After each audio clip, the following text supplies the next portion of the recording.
pangalawang branch ni Boss Rons dito sa terminal dito sa Cabanatuan. Bukod dun sa mga vendor, nag-order din siya ng gaming package na diskless and preferred nila naka-piso net box.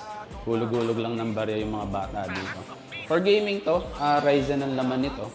And naka 16 GB yung memory nito and naka semi-curving monitor. Alam mo na, mas maganda yung appearance, mas nakakahatak tayo ng client. So kung kailangan mo ng ganitong package, call us, Billy Booms. Gusto mo bang gumit ng computer set na talagang malupit?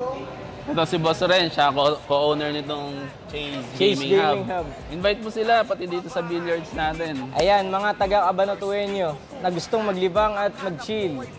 Computers na pwedeng paglibangan. Meron din tayong mga Vendo machines, tsaka arcades. Ayan. Punta kayo dito mga boss. Thank you. Ilang oras naman operation? Bali, nag-ooperate tayo ng 24/7. Hindi tayo nagsasara.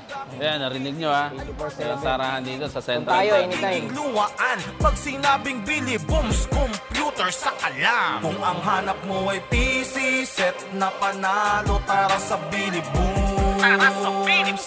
Kalidad ang produkto, tsak na sigurado, tara sa Billy Booms. Tara sa Billy Booms. Andito lahat, CPU na maaangas, tara sa Billy Booms. Tara sa Billy Booms. Iyahatid sa'yo, san ka man sa Pilipinas, ganyan sa Billy Booms. Ganyan sa Billy Booms. Kaya mga tol, huwag ka nang magpahuli.